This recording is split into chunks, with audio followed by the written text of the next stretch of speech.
दोस्तों, बुढ़ऊ की फिल्म सिकंदर जल्दी ही रिलीज होने वाली है और बड़े ही जोर शोर से बहस चालू है कि ये फिल्म तमिल फिल्म सरकार की रीमेक है।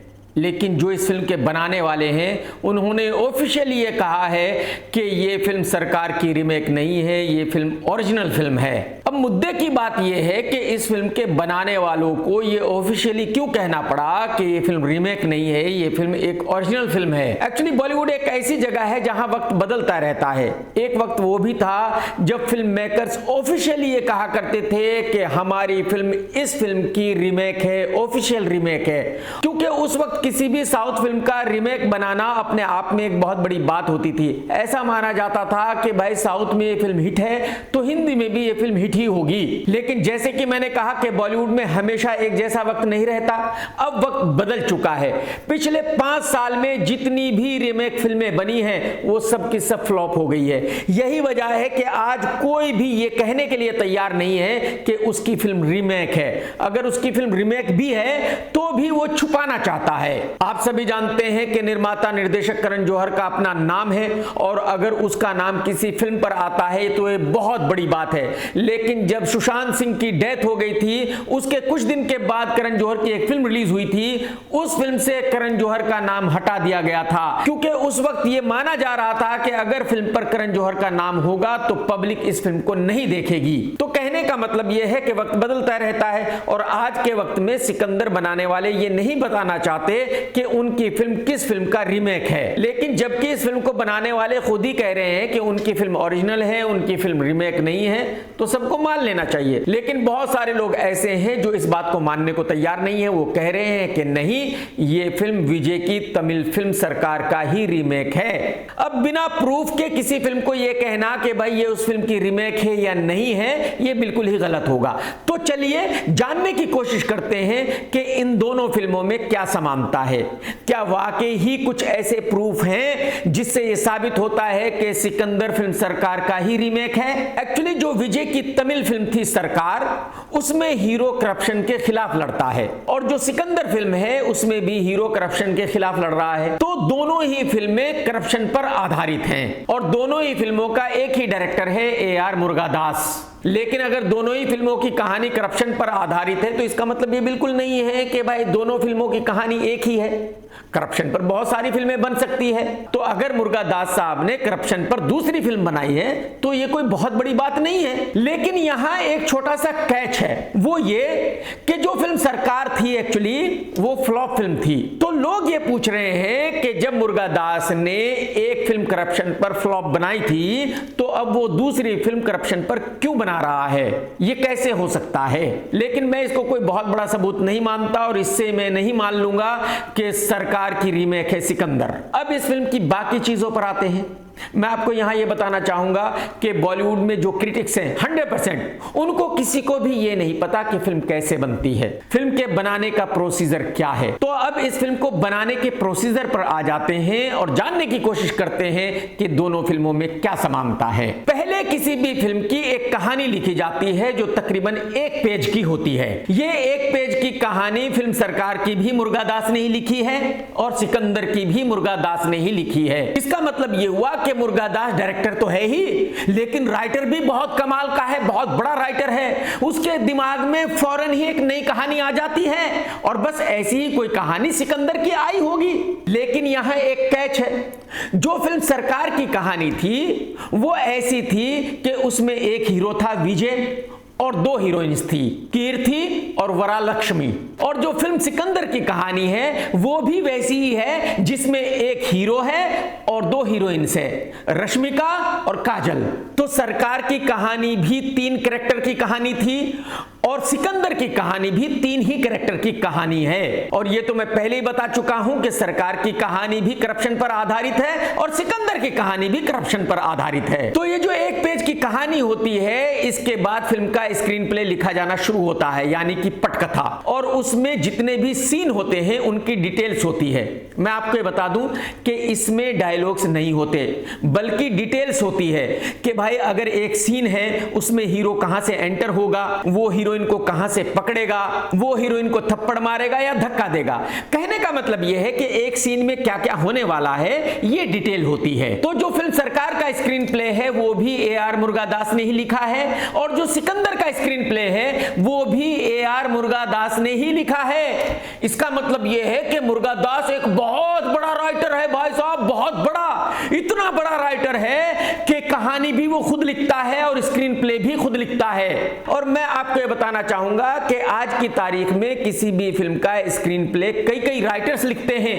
कई फिल्मों में तो आप देखेंगे कि स्क्रीन प्ले में 8-10 राइटर्स का नाम होता है, लेकिन यहां कमाल की बात यह है कि सरकार का स्क्रीन प्ले और सिकंदर का स्क्रीन प्ले मुर्गादास ने अकेले ही लिखा है। तो अब स्क्रीन प्ले के आगे चलते हैं। जब किसी फिल्म का स्क्रीन प्ले कंप्लीट हो जाता है तो उसको फिर 2-3 राइटर्स को दिया जाता है डायलॉग्स लिखने के लिए। 2-3 राइटर्स को आज की तारीख में इसलिए दिया जाता है क्योंकि ऐसा माना जाता है कि भाई अगर 2-3 राइटर्स लिख करके लाएंगे तो कुछ अच्छी चीज मिल जाएगी। जैसे कि एक सीन है, उस एक सीन के डायलॉग्स 3 राइटर्स ने लिखे हैं, तो एक राइटर ने एक लाइन अच्छी लिखी है, दूसरे राइटर ने दूसरी लाइन अच्छी लिखी है, तीसरे राइटर ने तीसरी लाइन अच्छी लिखी है। तो जो 3 लाइनें बढ़िया लिखी गई हैं उनको एक सीन में डाल दिया जाएगा और उसकी वजह से उस सीन के डायलॉग्स बहुत बढ़िया हो जाएंगे। और कभी कभी शूटिंग के टाइम पर भी कुछ चेंज किया जाता है, यानी कि कोई लाइन ऐड कर दी जाती है या कोई लाइन कट कर दी जाती है। तो जो तमिल फिल्म सरकार है उसके डायलॉग्स भी मुर्गादास ने खुद लिखे थे,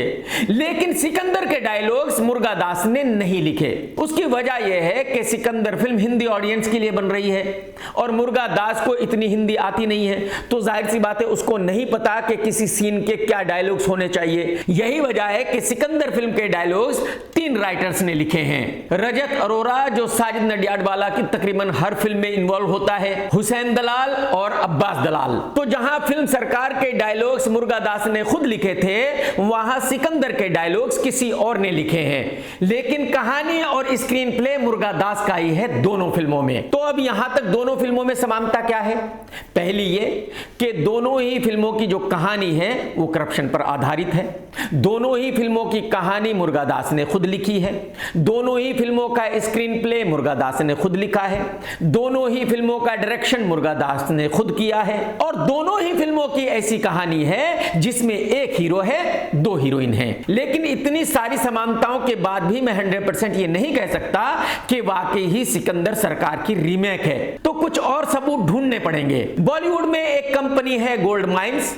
ये कंपनी साउथ फिल्मों के राइट्स लेती है उनको हिंदी में डब करके दिखाने के लिए। फिल्म सरकार के राइट्स भी इसी गोल्ड माइन के पास थे।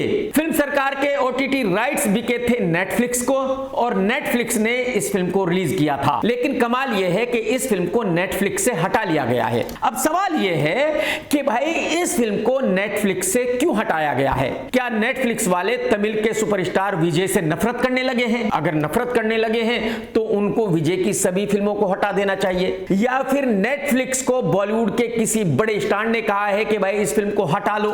शायद हो सकता है अमिताभ बच्चन साहब ने नेटफ्लिक्स को कहा हो कि भाई विजय की ये फिल्म हटा दो, इसको और मत दिखाओ। या हो सकता है कि बॉलीवुड वालों ने सभी ने मिलकर नेटफ्लिक्स को कहा हो कि भाई इस फिल्म को हटा दो, इस फिल्म को और मत दिखाओ। या हो सकता है कि भारत सरकार ने नेटफ्लिक्स से कहा हो कि भाई इस फिल्म को हटा दो, विजय की इस फिल्म को अभी आप और मत दिखाओ। कहने का मतलब यह है अगर इस फिल्म को नेटफ्लिक्स से हटा लिया गया है तो दाल में कुछ काला है। जो सिकंदर के बनाने वाले हैं उन्होंने इस फिल्म को हटवाया है।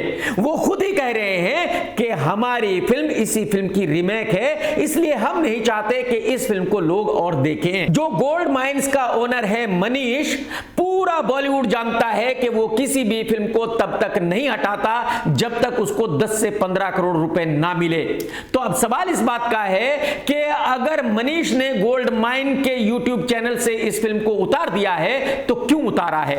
उसको 10 से 15 करोड़ रुपए किसने दिए हैं? हो सकता है एक दिन अमिताभ बच्चन साहब को सपना आया हो कि यार विजय की एक फिल्म गोल्ड माइंस पर है, उसको हटवाना है और 10-15 करोड़ रुपए मैं दे देता हूं, तो बच्चन साहब ने दे दिए हो। या हो सकता है कि शाहरुख खान साहब को ऐसा लगा हो कि यार विजय की फिल्म क्यों है गोल्ड माइंस पर, तो शाहरुख खान साहब ने मनीष को 10-15 करोड़ रुपए दे दिए हो और कहा हो कि यार इस फिल्म को हटा दे, उतार दे।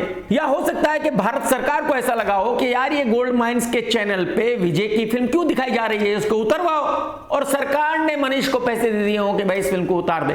कहने का मतलब यह है कि किसी ने मनीष को 10-15 करोड़ रुपए दिए होंगे, तभी उसने इस फिल्म को अपने चैनल से हटाया है। बिना पैसे लिए वो नहीं हटाएगा। तो ये पैसे उसको किसने दिए होंगे? ये पैसे कोई और क्यों देगा सिवाय सिकंदर के बनाने वालों के। तो अगर फिल्म सिकंदर के बनाने वालों ने मनीष को 10-15 करोड़ रुपए देके उस फिल्म को हटवाया है, तो क्यों हटवाया है? चोर की दाढ़ी में तिनका। अरे भाई, जब आपकी फिल्म का उस फिल्म से कोई लेना देना है ही नहीं, आपकी फिल्म ओरिजिनल फिल्म है, तो आपको उस फिल्म को क्यों हटवाना पड़ रहा है? आपको उस फिल्म को नेटफ्लिक्स से क्यों हटवाना पड़ा है? इस फिल्म को नेटफ्लिक्स और गोल्ड माइन से ही नहीं हटाया गया, बल्कि और भी बहुत सारे यूट्यूब चैनल्स पर यह फिल्म अवेलेबल थी, वहां से भी सब जगह से इस फिल्म को हटा दिया गया है। तो यह जानने के बाद कि किसी ने 20-25 करोड़ रुपए खर्च किए हैं फिल्म सरकार को सब जगह से हटवाने के लिए, यह 100% कंफर्म हो जाता है कि फिल्म सिकंदर इसी फिल्म का रीमेक है। क्योंकि इससे पहले जो सबूत मैं आपको दे चुका हूं, वो चिल्ला चिल्ला कर कह रहे हैं कि हां ये फिल्म सरकार का ही रीमेक है। मेरी बात कुछ उन लोगों से भी हुई है जो इस फिल्म से कनेक्टेड लोग हैं। उनका कहना यह है कि भाई साहब, जब आप इस फिल्म को देखेंगे तो आप पाएंगे कि इस फिल्म में बहुत कुछ अलग है। लेकिन मैं ये कब कह रहा हूं कि दोनों फिल्में फ्रेम टू फ्रेम हैं? मैं ये कब कह रहा हूं कि सिकंदर सरकार की फ्रेम टू फ्रेम कॉपी है? अगर आप इसी डायरेक्टर मुर्गा दास की फिल्म गजनी देखेंगे, जो एक ऑफिशियल रीमेक थी साउथ फिल्म की, तो बहुत ही अलग थी साउथ फिल्म से। वो साउथ की फिल्म में बहुत कुछ अलग था, हिंदी फिल्म में बहुत कुछ अलग था। अगर आप रोहित शेट्टी की फिल्म देखेंगे सिम्बा, वो भी एक ऑफिशियल रीमेक थी, लेकिन हिंदी फिल्म में बहुत कुछ अलग था साउथ की फिल्म से। अगर आप फिल्म कबीर सिंह देखेंगे, वो भी एक साउथ की ऑफिशियल रीमेक थी, लेकिन उसमें भी साउथ फिल्म से बहुत कुछ अलग था। तो मैं बिल्कुल नहीं कह रहा हूं कि मुर्गा दास ने सरकार को फ्रेम टू फ्रेम कॉपी करके सिकंदर बनाई है। जाहिर सी बात है, वो एक तमिल फिल्म थी जो तमिल ऑडियंस के लिए थी, और सिकंदर एक हिंदी फिल्म है जो हिंदी ऑडियंस के लिए बनाई गई है। तो सिकंदर में बहुत सारे चेंज किए गए होंगे। मैं बिल्कुल नहीं कह रहा हूं कि इस फिल्म में चेंज नहीं किए गए होंगे, लेकिन जो बेसिक कहानी है वो सरकार की ही कहानी है। इस फिल्म का जो ढांचा है वो वही है जो सरकार फिल्म का है। उसी ढांचे पर बिल्डिंग बनाई गई है, थोड़ी बहुत तब्दीली करके, जो हमेशा ही जब किसी साउथ फिल्म को हिंदी में बनाया जाता है तो की जाती है। कभी वो तब्दीली सही हो जाती है, कभी वो तब्दीली कुछ गलत हो जाती है। तो कहने का मतलब यह है कि इस फिल्म के बनाने वाले एक बार कहें, 1000 बार कहें या 1 लाख बार कहें कि यह फिल्म सरकार की रीमेक नहीं है, लेकिन हकीकत यह है कि यह फिल्म सरकार की ही रीमेक है। और मैं यहां आपको यह बताना चाहूंगा कि सरकार फिल्म एक फ्लॉप फिल्म थी। उस फिल्म के रिलीज होने के कुछ दिन के बाद ही रजनीकांत अक्षय कुमार की फिल्म आ गई थी 2.0। मैंने 2.0 देखी थी, लेकिन सरकार नहीं देखी थी। बहुत सारे लोगों ने इस फिल्म को नहीं देखा था जो तमिल फिल्में देखते हैं, क्योंकि ये एक फ्लॉप फिल्म थी। तो मुझे नहीं लगता कि कुछ भी फर्क पड़ता है अगर इस फिल्म को रीमेक करके सिकंदर बनाई गई है, क्योंकि जब जनता ने सरकार फिल्म को देखा ही नहीं है, तो अगर उसी की कहानी पे सिकंदर बनी है, तो जो इस फिल्म को देखने वाले हैं उनको क्या फर्क पड़ने वाला है? कोई फर्क नहीं पड़ने वाला। लेकिन जो मैं आपको पहले ही बता चुका हूं कि पिछले 5 साल से जितनी भी फिल्में रीमेक बनी है वो चली नहीं है। अब देखने वाली बात ये होगी कि फिल्म सिकंदर चलेगी या नहीं चलेगी। मुझे ऐसा लग रहा है कि इस फिल्म का चलना मुश्किल ही नहीं नामुमकिन है। इस फिल्म का डिसास्टर होना तय है, गारंटी के साथ ये फिल्म डिसास्टर होगी। अगर आपने ये वीडियो देखा है तो लाइक करना तो बिल्कुल मत भूलना। लाइक तो आपने करना ही है, और कमेंट्स करके जरूर बताना कि जो समानताएं मैंने बताई है उनसे आप सेटिस्फाइड हैं या नहीं है। आपको भी लगता है कि वाकई ही ये फिल्म सरकार की रीमेक है या नहीं है। टेक केयर दोस्तों, tata bye bye, love you, जय हिंद, सत्यमेव जयते।